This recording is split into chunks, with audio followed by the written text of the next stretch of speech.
Mensagem.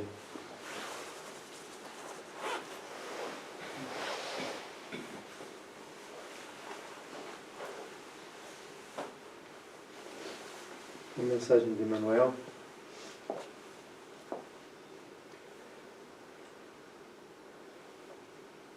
Cujo título é Fortalecamo-nos. E é um comentário, um excerto da carta de Paulo aos Efésios. Sede fortalecidos no Senhor. Há muita gente que se julga forte nos recursos financeiros que surgem e fogem, na posse de terras que se transferem de dono, na beleza física que brilha e passa, nos parentes importantes que se transformam, na cultura da inteligência que muitas vezes se engana, na popularidade que conduz à desilusão, no poder político que o tempo desfaz, no oásis de felicidade exclusivista que a tempestade destrói. Sim, há muita gente que supõe vencer hoje para acabar vencida amanhã. Todavia, somente a consciência edificante na fé, pelos deveres bem cumpridos à face das leis eternas, consegue sustentar-se invulnerável sobre o domínio próprio. Somente quem sabe sacrificar-se por amor encontra a incorruptível segurança. Fortaleçamo-nos, pois, no Senhor e sigamos, de alma erguida para a frente, na execução da tarefa que o Divino Mestre nos confiou.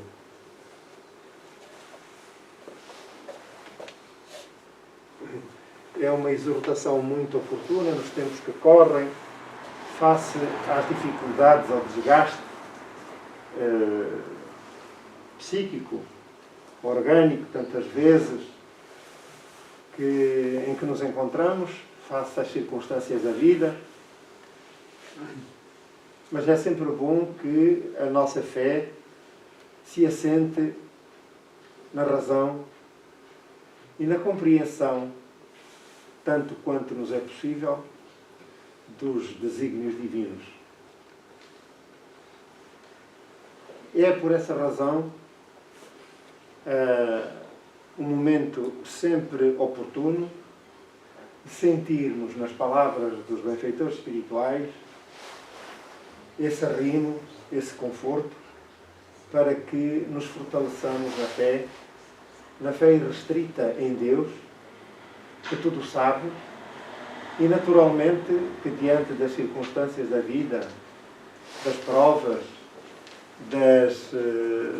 dos resgates, tudo tem uma finalidade útil e superior. Compete-nos aproveitar. Por isso, a mensagem de Emmanuel leva-nos de forma singela à reflexão em torno da importância da nossa fé e de como podemos trabalhar, tendo por alicerce, por fundação, exatamente essa crença, esse valor importantíssimo, esse investimento importantíssimo que nós fazemos da nossa alma para com o Senhor da vida. E é com alegria que proponho que nos reunamos, particularmente agora em oração, orientando as nossas forças e os nossos pensamentos para Jesus e para Deus, absolutamente confiantes de que seremos escutados e não deixaremos de receber o amparo indispensável para a nossa ascensão espiritual. Querido Jesus, amigo, irmão de jornada, companheiro, nosso tutelar, que intermedias junto de Deus a nosso favor, agradecemos todo o esforço a que te submeteste entre nós, para que a tua presença fosse uma marca inapagável nas nossas almas. Tivemos aqui a oportunidade de te conhecer, olhos nos olhos, de te entender a tua natureza íntima, o patamar em que te encontras e como trabalhaste afincadamente para que entendêssemos e entendamos a tua mensagem, a tua verdade, a verdade divina que se encontra embasada nas leis superiores da vida. Mestre querido, pedimos perdão pelas nossas faltas e, simultaneamente, rogamos amparo para toda a humanidade, para que a vossa presença nos acompanhe e acompanhe aqueles que mais sofrem, submetidos a dolorosas provas e resgates, quer no plano físico, quer no plano espiritual. Querido Jesus, agora que se avizinha uma nova etapa do calendário terreno, rogamos-te acompanhamento para que a oportunidade seja aproveitada para refletirmos sobre a importância da vida, sobre os motivos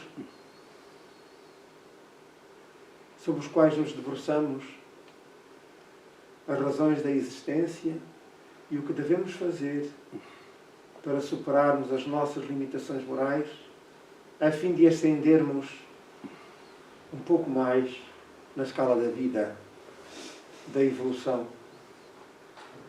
Lembramos, Senhor, aqueles que gostariam de estar connosco e não podem, aqueles que partiram recentemente para a espiritualidade, companheiros de jornada, familiares ou amigos, trabalhadores desta casa, aos quais envolvemos um abraço fraterno, um abraço amigo, de gratidão, porque se permitiram doar-nos a sua amizade com lealdade, com nobreza e com amor. Ampara-os, Senhor, onde quer que estejam, para este trabalho que nos propomos. Seja a tua presença dominante, para que todos nos sintamos intuídos, inspirados e envolvidos pelas doces vibrações do teu amor e da tua misericórdia. Muito obrigado, Senhor. O 20º capítulo do Evangelho segundo o Espiritismo, que é o livro do mês, para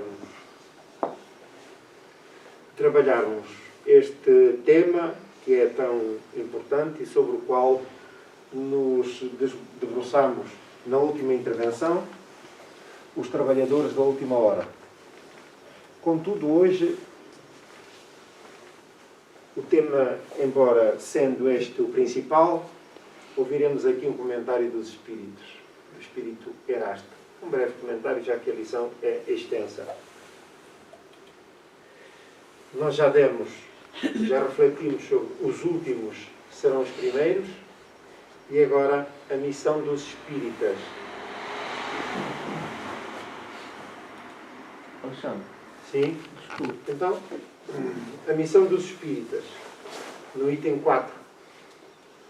Não escutais já o ruído da tempestade que há de arrebatar o velho mundo e abismar no nada o conjunto das iniquidades terrenas. Portanto, à época,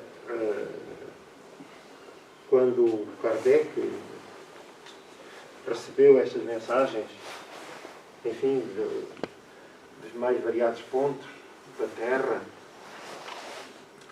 os espíritos, aqui os benfeitores já falavam dessa fase de transição, que a Terra deixará de ser um mundo de provas e expiações e passará a ser um mundo de regeneração.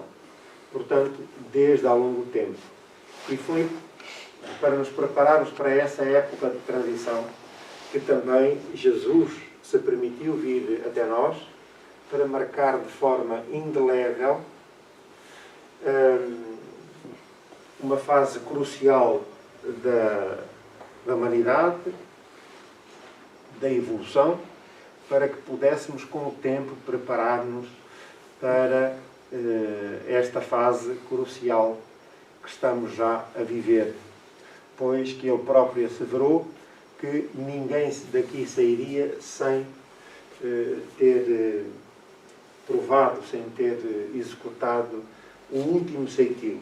Portanto, de acordo com as leis de causa e efeito. E provavelmente, não duvidamos disso, de que jornadeamos pelos percursos da vida física em várias encarnações sucessivas, umas vezes com sucesso, outras vezes nem tanto. Contudo, a misericórdia divina coloca-nos a todos de novo no palco da vida terrena para aproveitarmos as derradeiras oportunidades, seja no plano físico, seja no plano espiritual. Então, é essa questão que aqui a matéria de fé deve, de facto, fazer a diferença, para que, à luz da razão, nós compreendemos porque estamos aqui, de onde vimos e para onde vamos. E como queremos estar, onde queremos estar quando deixarmos o plano físico. Portanto, as escolhas são nossas. Então, temos que lutar, trabalhar para esse mistério, dado que é das leis que cada um tem que talhar o seu próprio destino.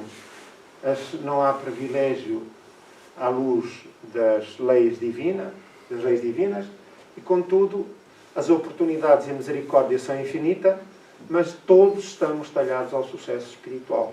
Compete-nos trabalhar, compreender esse desígnio e trabalhar para esse objetivo. Tanto quanto maior for a nossa consciência e o nosso empenho, mais livres seremos e estaremos para trabalhar pela nossa ascensão. Quanto mais rebeldes, mais pressão haverá das leis divinas, das circunstâncias da vida, que nos vão impelir para a evolução. Até tomarmos consciência que, de facto, temos que estar enquadrados com as leis divinas e cooperar com elas para evitarmos essas dores que são, de facto, excruciantes, que nos magoam e que muitas das vezes nos retêm por largo tempo nos planos inferiores da vida. Então, tudo está nas nossas mãos, na nossa mente, no nosso coração, para talharmos esse futuro. É nossa a responsabilidade e o compromisso. Bendizei o Senhor, vós que haveis posto a vossa fé na sua soberana justiça e que novos apóstolos da crença revelada pelas proféticas vozes superiores e despregar o novo dogma da reencarnação e da elevação dos espíritos conforme tenham cumprido, bem ou mal, as suas missões e suportado as suas provas terrenas. Apesar de ser perfeitamente vulgar a questão, o conhecimento entre nós espíritas do mecanismo da reencarnação, ela é a pedra de toque para fazer compreender às demais criaturas que não temos uma única vida. Somos espíritos imortais e que as leis da vida, através das reencarnações ou das vidas sucessivas, traz o espírito de volta à matéria tantas vezes quanto possível para trabalhar na sua ascensão espiritual. É, de facto, a pedra de toque para nos fazer compreender a importância da reencarnação. Porquê? Porque, naturalmente, meditaremos melhor sobre aquilo que são os nossos interesses, os nossos investimentos na vida, sob o ponto de vista espiritual ou moral, e conhecendo esse mecanismo, sabemos que se não é agora, vai ser na próxima. E a próxima vinda, o próximo retorno à Terra, será moldado de acordo com aquilo que houvermos agora semeado, aquilo que são o resultado do nosso trabalho na presente existência. Naturalmente, sem esquecer aquilo que eventualmente ainda ficou por superar no livro da vida e que se encontra em suspenso muitas vezes. Contudo, este mecanismo do retorno dá-nos a maior consciência e responsabilidade diante da vida e leva-nos a refletir melhor sobre os interesses espirituais superiores e os menores interesses materialistas. E o desconhecimento deste mecanismo é fator primordial na forma como muitas pessoas encaram a vida, como sendo uma única passagem pela Terra e depois tudo se esfuma. Tudo se esfuma. E, portanto, é aqui que nós temos que procurar, aqui e agora, sermos felizes e estarmos na posse de fazermos tudo para que a posse dos bens materiais nos possa trazer esse prazer que desejamos.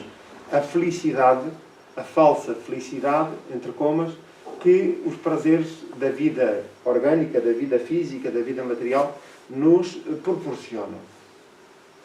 Então, esse mecanismo é fundamental e, para nós mesmos também, pensar nesse detalhe de que hoje estamos aqui, partimos e voltaremos cá, ou aqui, ou outro local, naturalmente, se a experiência for necessária e semelhante.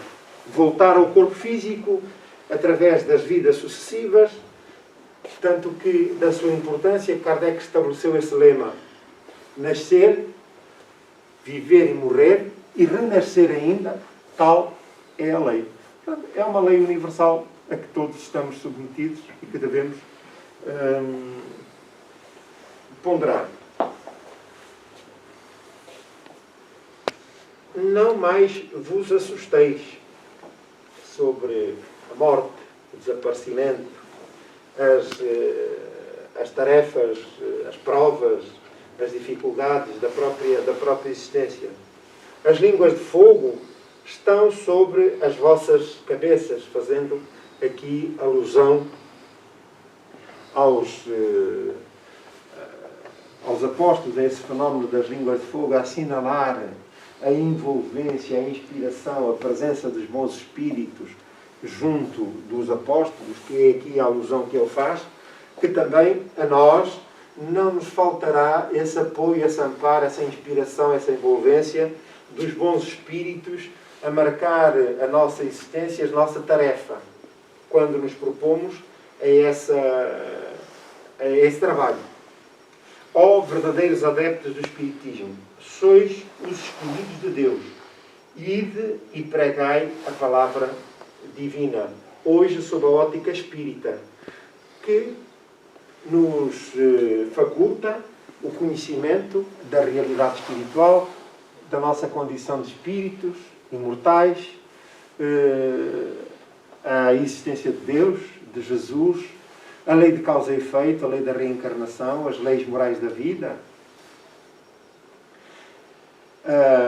a comunicabilidade entre os dois planos da vida, chamados vivos e mortos, mas que todos vivos, de facto, porque somos espíritos em experiências pelas trilhas da vida, uns no plano físico, outros no plano espiritual, mas todos com o mesmo objetivo de trabalharmos para o mesmo fim, que é a ascensão espiritual. E segundo a ótica espírita, essa comunicabilidade deve ter sempre um fim útil, um fim superior. Porque a comunicabilidade entre os espíritos é um mecanismo natural, humano, e que existiu desde os mais recuados tempos. Contudo, é com o espiritismo que ele ganha um toque superior. Um toque superior exatamente por esse objetivo de auxiliar, esclarecer, consolar e auxiliar. É esse o objetivo superior da comunicabilidade entre os espíritos, que o espiritismo nos faculta.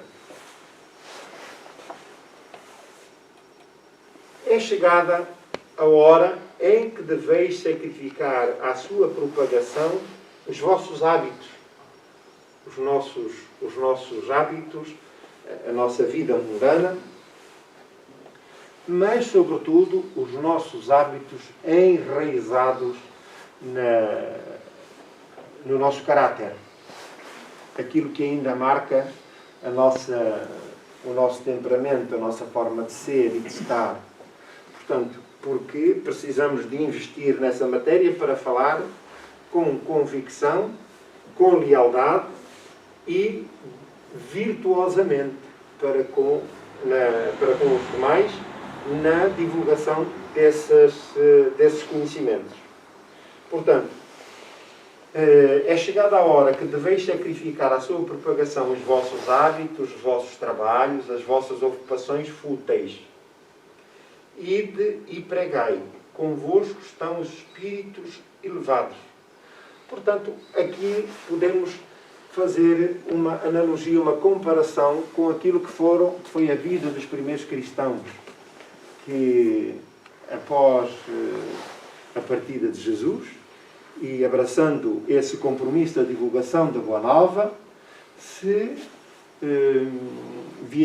propuseram a viajar e fizeram-no pelo mundo conhecido de então, levando a palavra da Boa Nova às mais diversas regiões do globo até onde era possível chegar. E, portanto, foi uma epopeia extraordinária da época, porque compreenderam que aquela era uma oportunidade a que se deviam entregar para que outros pudessem fruir dos mesmos conhecimentos, das mesmas alegrias, das mesmas esperanças, face àquilo que era o mundo da época. E com o advento do Espiritismo, naturalmente que a proposta é exatamente semelhante. A divulgação de cada um de nós, à medida das suas capacidades, poder testemunhar, pregar, divulgar a doutrina espírita, acima de tudo pelo exemplo, acima de tudo pela convicção desses postulados que enraizou, aplica em si e procura divulgar. Não é aplicar aos outros, é divulgar os efeitos da própria doutrina, para que cada um descubra, se assim o entender, o caminho que a doutrina espírita faculta, sem menosprezo pelas demais filosofias religiosas, porque todas aquelas que se entregam à prática do bem, naturalmente, têm por missão beneficiar outras criaturas que se afinam com essas propostas. Portanto, respeitando os demais, mas falar do Espiritismo para consolo daqueles que procuram respostas para as suas dores. Convosco estão os espíritos elevados. Certamente falareis a pessoas que não quererão escutar a voz de Deus, porque essa voz exorta-as incessantemente à abnegação. Portanto, há quem ainda não esteja preparado de facto para essa mudança e, portanto, não seja estranho para nós o facto. Cada um acolhe, neste caso, a semente, e depois essa semente é que vai, de acordo com a parábola do semeador, cair em terreno mais ou menos fértil, sem violar a liberdade de cada um, nem propor aquilo que ele não está preparado para obter. Porque nem todos, estando nos mesmos patamares da evolução, aceitam ou se propõem a mudanças. E, portanto, o nosso dever é que é divulgar, testemunhar. Quem quiser, como dizia Jesus, quem tiver ouvidos de ouvir, que ouça. Mas não podemos obrigar ninguém a ser aquilo que não tem condições para ser. E aceitar as nossas escolhas. Que às vezes no entusiasmo, enfim, do amor à causa, nós pensamos que aquilo que é bom para nós há de ser necessariamente bom para os outros. E nem sempre é assim. Cada um faça as suas escolhas em liberdade, sem imposições. Alguma dúvida? Não há. Muito bem. Para a semana, vamos pôr aqui o questionário. Pregareis o desinteresse aos avaros? Ora bem, como é que nós podemos pregar o desinteresse se nós não formos desinteressados? Desinteressados de quê? Aquilo que é supérfluo na vida física. Aquilo que não tem, aquilo que é mais do que ou menos do que acessório. E, portanto, é este detalhe da prática do investimento em nós mesmos, primeiro, para depois podermos divulgar. Porque senão, vamos àquela máxima que nós aprendemos desde novos, quando andávamos na catequese, que era a prática comum, o padre dizer: faz aquilo que eu faço, aquilo que eu digo, não faças aquilo que eu faço. Caímos no mesmo erro. Ora, aqui nós, já conhecedores da realidade espiritual, não temos o direito de usar esse mecanismo de fuga.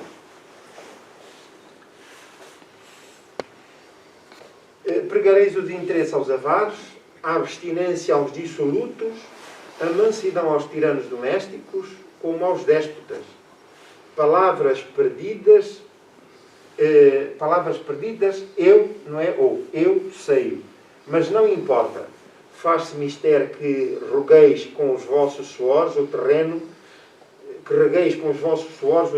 onde tenhais que semear, porquanto ele não frutificará e não produzirá senão sob os reiterados golpes da enxada e da charrua evangélicas.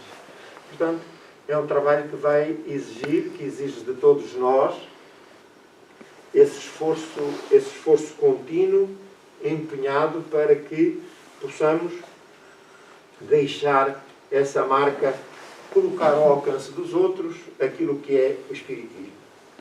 E de homens que grandes diante de Deus, mais ditosos do que Tomé, credes, sem fazerdes questão de ver, e aceitais os factos mediúnicos, mesmo quando não tenhais conseguido obtê-los por vós mesmos.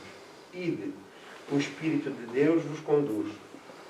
Ora, o que aconteceu com Tomé, recordam-se? E ainda hoje nós dizemos isso, não é? Nas nossas relações, eu sou como Tomé. É ver para crer. Então,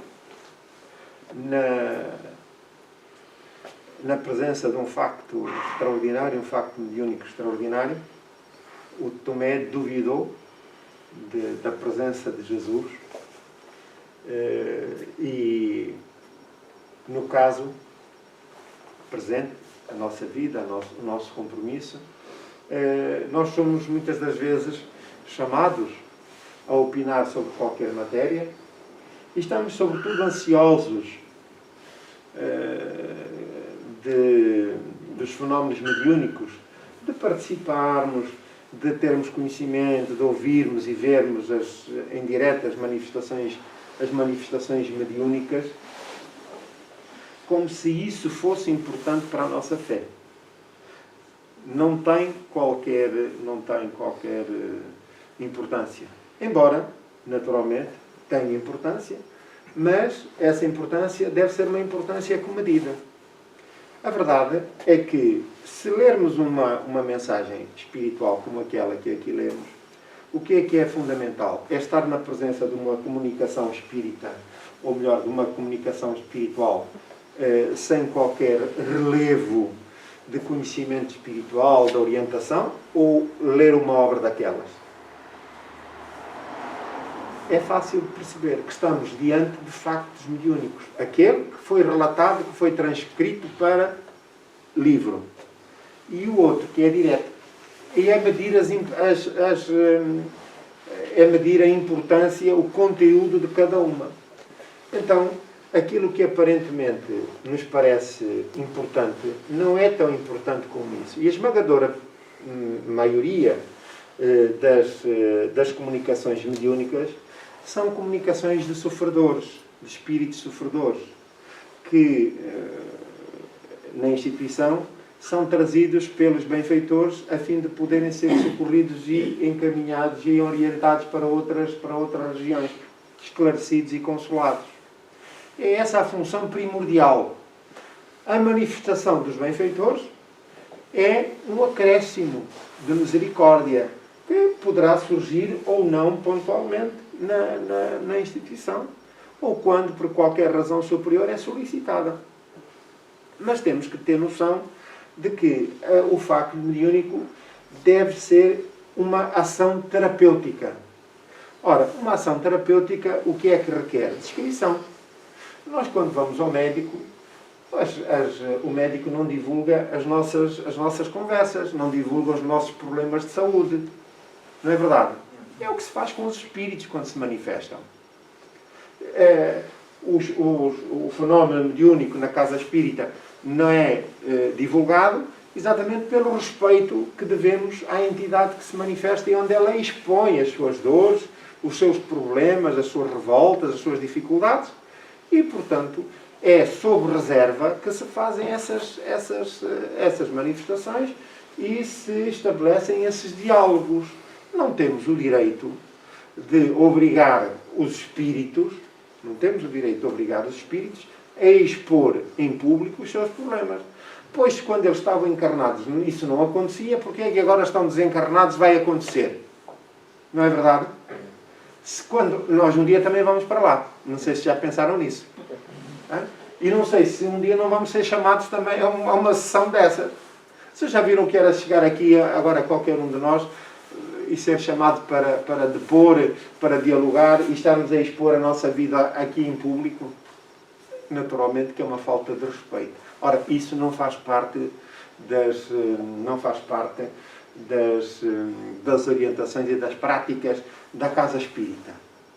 Ora, é por essa razão que os trabalhos mediúnicos são privados. Acontece, porém, que a faculdade mediúnica não apareceu com a doutrina espírita. Não apareceu com a doutrina espírita. E, sendo ela uma faculdade transversal à criatura humana, há muita gente que a possui, fora do contexto espírita, e que faz uso dela de acordo com os seus conhecimentos, de acordo com aquilo que bem entende, dá-lhe a orientação que bem entende, por aí adiante. Mas nós não temos nada com isso. O que nos importa, acima de tudo, é como é que nós lidamos com as faculdades mediúnicas e com a relação com os espíritos. Se alguém nos pergunta o que é que pensamos sobre a matéria, nós dizemos aquilo que a casa espírita faz. Não é criticar os outros, porque os outros estão a agir de acordo com os conceitos deles a respeito das faculdades mediúnicas e da vida. Nós agimos diferente porque já temos os conhecimentos espíritas. Estão a compreender? Ora, antes de mais, a doutrina espírita é uma doutrina filosófica. Abordou a questão mediúnica porque ela faz questão da natureza humana. Portanto, aqueles que abraçam o espiritismo, muitos deles também têm faculdades evidentes, faculdades mediúnicas evidentes. Logo, também se trabalha com a mediunidade. Ela é importante, sem dúvida, porque também foi através das faculdades mediúnicas que os espíritos se comunicaram e trouxeram, digamos assim, a doutrina espírita. Foi através das faculdades mediúnicas. Mas é para entendermos que outros que sejam externos à doutrina espírita, que não compreendam a doutrina espírita, agem da forma de acordo com os seus conceitos da vida. Se for o espírito a fazer isso, é grave. Mas não temos o direito de criticar ou maltratar. Mas antes de compreender e procurar que a nossa ação seja de facto uma ação enobrecedora, sob o ponto de vista moral e espiritual. De respeito absoluto pelas faculdades mediúnicas e pelas dificuldades dos espíritos que manifestam, encarnados e desencarnados. Muito bem. A fé e a virtude deslocam montanhas, como disse Jesus. Todavia, mais pesados que as maiores montanhas, jazem depositados nos corações humanos a impureza e todos os vícios que derivam dessas impurezas. Então, reparem bem, todavia, mais pesados que as maiores montanhas, jazem depositados nos corações humanos a impureza e todos os vícios que derivam dessas impurezas. Resumidamente, como disseram os espíritos, as duas maiores dificuldades que os espíritos têm, que marcam ainda o seu caráter, são o orgulho e o egoísmo. Daí derivam todas as outras, as tais impurezas de que aqui o espírito nos fala. Parti então repletos de coragem para removerdes essa montanha de iniquidades que as futuras gerações só deverão conhecer como lenda, do mesmo modo que vós, que só muito imperfeitamente conheceis os tempos que antecederam a civilização pagã. Portanto, a divulgação do conhecimento, do esclarecimento junto dos demais, eventualmente se sintam também interessados em aprofundar os seus conhecimentos da doutrina espírita. Simultaneamente, essa é uma tarefa que vai desmistificar aquele conceito errado, porque se confunde no público aquilo que é a prática mediúnica e aquilo que é a doutrina espírita. E, portanto, as pessoas confundem uma coisa com a outra. E muitas das vezes chegam ao centro espírita com um conceito distorcido e ficam admirados com aquilo que é, de facto, a prática do espiritismo. E muitas têm medo porque, de acordo com as experiências externas, também pensam que a doutrina espírita está voltada para questões, a prática espírita que está voltada para as questões menores e de respeito, de maus tratos, de perseguições e por aí adiante. Portanto, o conhecimento espírita deu-nos uma amplidão sobre como lidar com os factos mediúnicos e a forma como devemos usar a nobreza de caráter, o respeito pelo próximo, para atendermos sempre ao esclarecimento, ao consolo e à orientação. E nunca sair desse registro, nunca, jamais sair desse registro. Sempre imbuídos por esse propósito.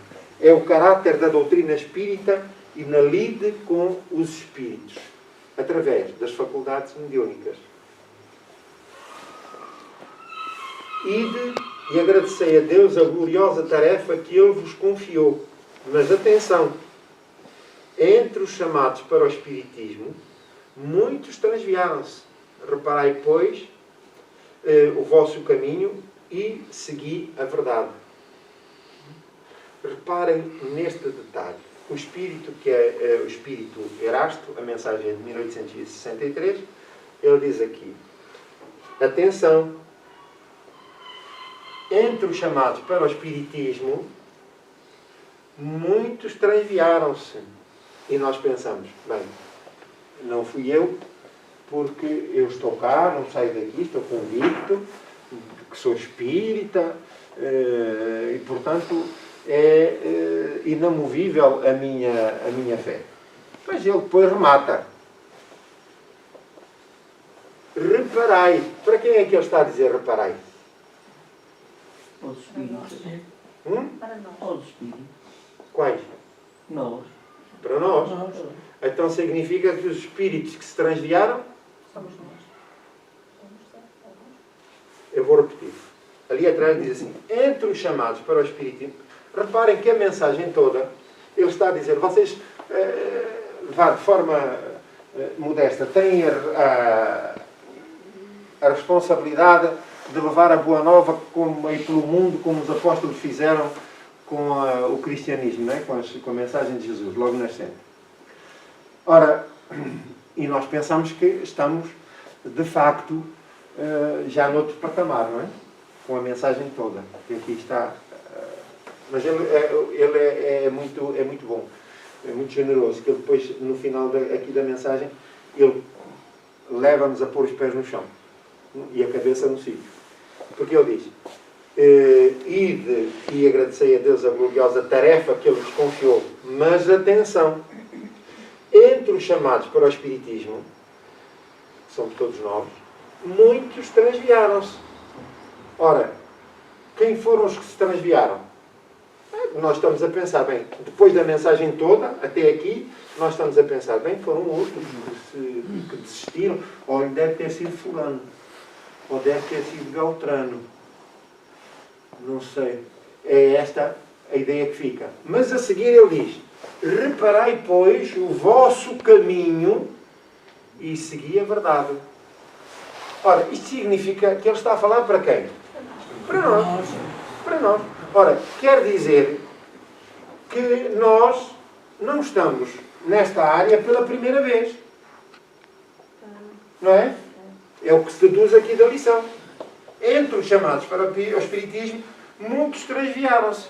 Ora, reparai, pois, o vosso caminho e segui a verdade.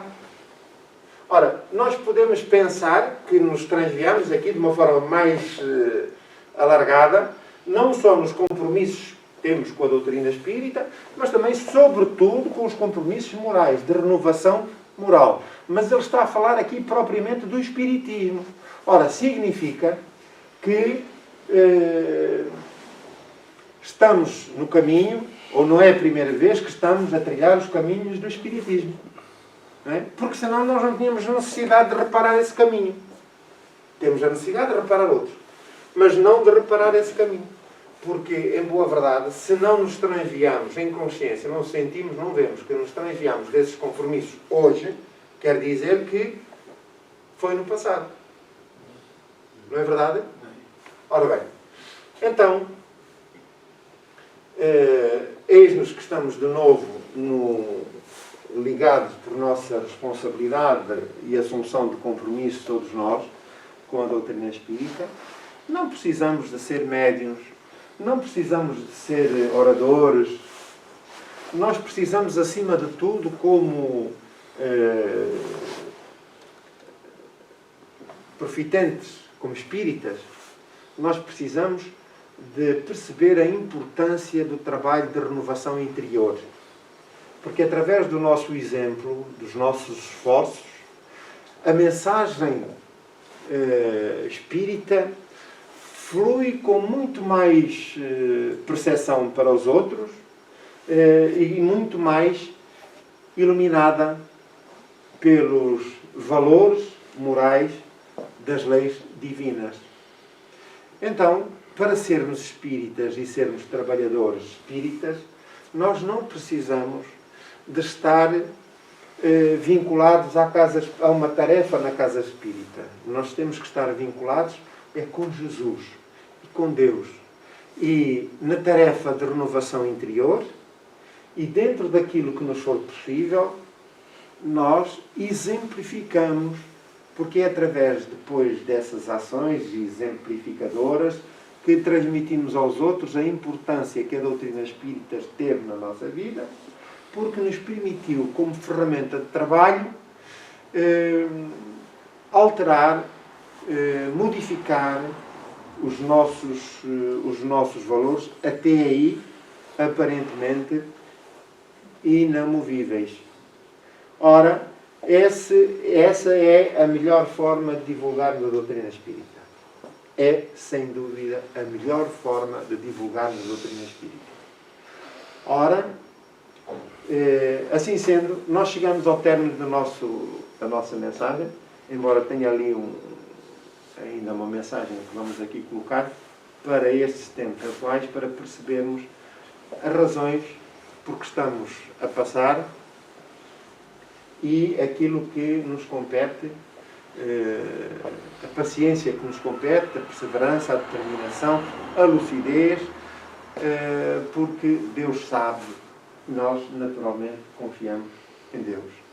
Alguma dúvida que tenha ficado a respeito do tema? Não? Então, vamos passar aqui à última parte. Eu vou pedir licença. Vou desligar aqui a luz. Porque é uma mensagem, um videozinho de Divaldo a respeito desta coisa, desta pandemia, desta prova do que estamos a passar. Terminamos, na última sexta-feira, de psicografar mais um livro, ditado pelo espírito Manuel Filomeno de Miranda. Ele faz um estudo da pandemia, olhada do mundo espiritual para cá, e do mundo de regeneração. Então ele diz que nós estamos nos rumos, nos caminhos do mundo de regeneração. As obsessões coletivas, a sensibilidade das pessoas, como nós estamos sensíveis, aborrecemos-nos com tudo, desdenhamos tudo, ou nos atiramos nesta avalanche de loucura que denominamos prazer, e às vezes são torpes prazeres, que nos alucinam, que nos desgastam, que nos aniquilam. Então, podermos ver isto, escrito pelo Espírito Manuel Filomeno de Miranda, falando-nos da imortalidade, dos espíritos que desceram à Terra para poder enfrentar, ajudando-nos a pandemia terrível, para inspirar os cientistas, microbiologistas, virologistas, desencarnados, também vieram nessa avalanche de espíritos de luz inspirar os cientistas nos seus laboratórios, inspirar os políticos à honestidade, à verdade, e também os perigos que estão ameaçando-nos com o vírus impertinente do Covid-19. Então esses espíritos vieram, e Manuel Filomeno de Miranda narra-nos, fala-nos da técnica de desobsessão. Eu próprio experimentei na carne as aflições mediúnicas, todo médium é médium. E alguns espíritos não têm interesse que a verdade se expanda e atacam as pessoas probas, as pessoas do bem, os médios honestos, cristãos, trabalhadores, e os outros também. Então, nós estamos nessa luta, a luta do bem e do mal, da verdade e da impostura, da luz e da sombra. E vemos os vexilários de uma nova era, saudáveis. Se tem algum problema de natureza orgânica, a sua alma é saudável. A coragem, o espírito dinâmico de luta, de se jogar para fazer o bem, para deixar uma pegada luminosa na Terra. Então, Manuel Filomeno de Miranda narra essas experiências que nós ainda vamos publicar neste ano, neste querido dezembro, nos seus últimos dias. Porque os espíritos têm interesse pela nossa felicidade.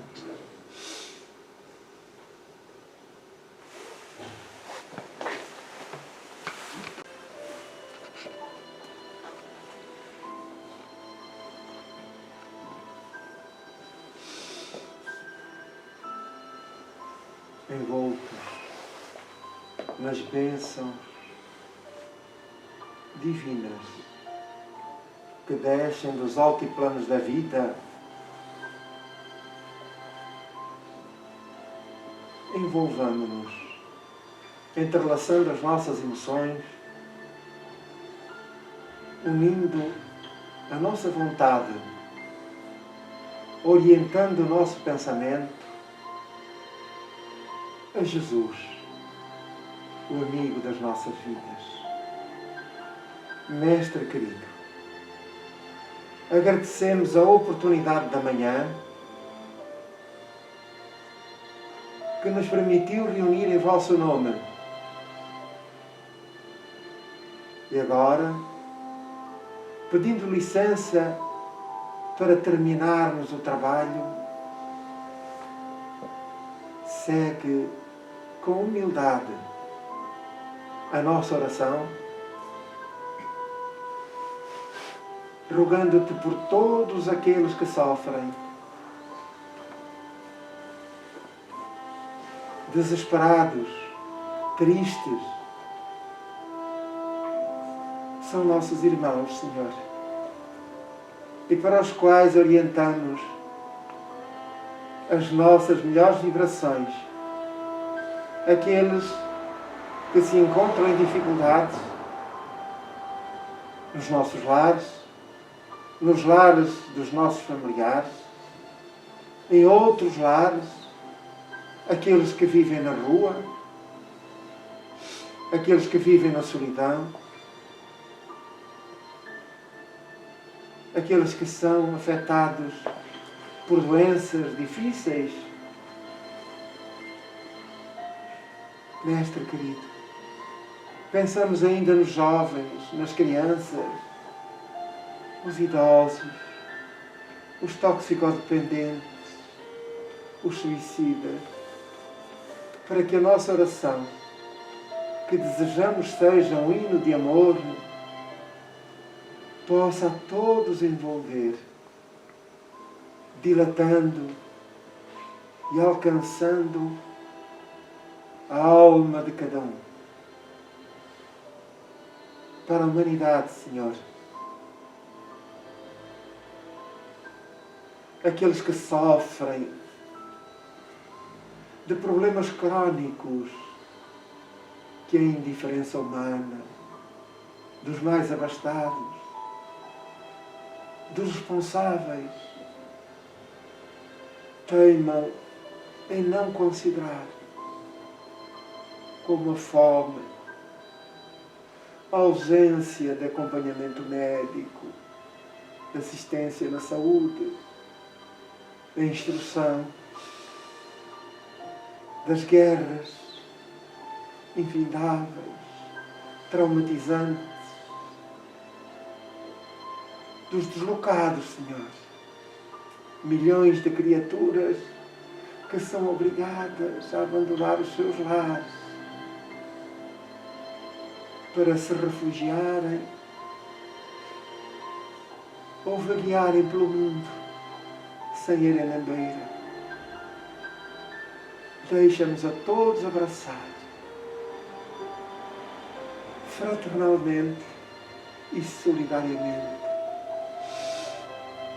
Mestre querido, queremos pedir-te ainda por este espaço, pedir-te por todas as instituições que se entregam à prática do bem, para que a tua presença lhes fortaleça o ânimo, a coragem, determinação, a fim de prosseguirem com ânimo tão luminoso trabalho em favor da paz no mundo. Muito obrigado, Senhor.